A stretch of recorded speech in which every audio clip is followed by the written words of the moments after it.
कहानी का नाम सच्चा दोस्त। जंगल में एक लोमड़ी और एक हिरन रहते थे। हर दिन लोमड़ी अपने मन में सोचती थी कि मैं इस हिरन को मारकर खा जाऊं, लेकिन वो हिरन की तरह तेज नहीं दौड़ सकता, इसीलिए उसकी इच्छा पूरी नहीं होती है। एक बार लोमड़ी ने एक चाल चली। रास्ते में बैठे बैठे लोमड़ी रोने लगा। हिरन ने लोमड़ी को रोते देखा। उसने लोमड़ी से पूछा कि वो क्यों रो रही है। लोमड़ी कहता है, मेरा कोई दोस्त नहीं है, मैं अकेला कैसे रह सकता हूँ। मैं अब नदी में डूब के मरना चाहता हूँ। हिरन को लोमड़ी पर तरस आया।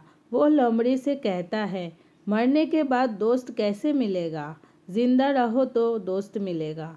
अगर तुम्हारा कोई दोस्त नहीं है तो आज से तेरा दोस्त बन जाता हूँ। बस लोमड़ी की चाल सफल रही।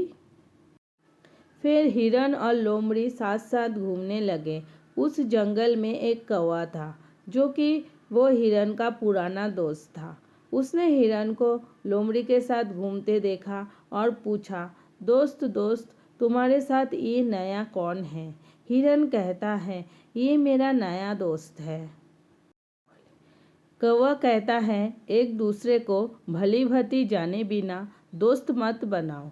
ये सुनकर लोमड़ी ने कहा, कौवा भाई, दोस्त बनने के बाद ही हम एक दूसरे को जानते हैं।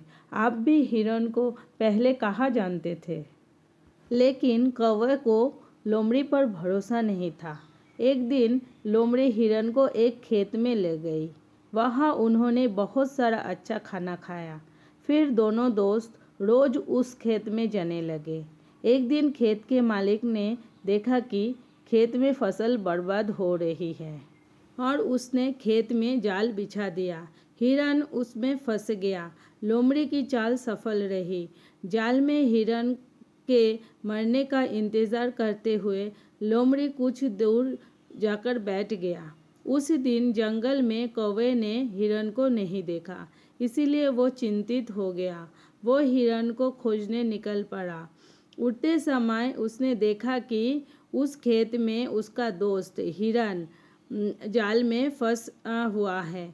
कौवे ने हिरन को हिम्मत दी और कहा, दोस्त तू चिंता मत कर। तुम जैसे मर गए हो वैसा नाटक करके पड़ा रहना। जब मैं काका कहूँगा तब तुम उठ के तेज दौड़ के वहाँ से भाग जाना। कुछ देर बाद खेत का मालिक वहाँ आया। उसने मरे हुए हिरन को जाल में देखा और जाल को उठा लिया। उसी समय कौवा काका बोलने लगा। कौवे की आवाज़ सुनकर हिरन खड़ा हो गया और तेज भागने लगा। खेत के मालिक ने यह देखा और हिरन पर अपने हाथ का लाठी फेंक दी। लेकिन हिरन दूर भाग गया था, इसलिए वो बच गया। पास में ही लोमड़ी छिपी हुआ था। हिरन को भागता हुआ देखकर लोमड़ी भी भागने लगी। तभी किसान की लाठी लोमड़ी के सिर पर लगी और लोमड़ी की मृत्यु हो गई। फिर हिरन और कौवे ने खाया पिया और मौज की। शिक्षा। इस कहानी से हमें ये शिक्षा मिलती है कि हमें किसी को भी जाने पहचाने बिना पक्का दोस्त नहीं बनाना चाहिए।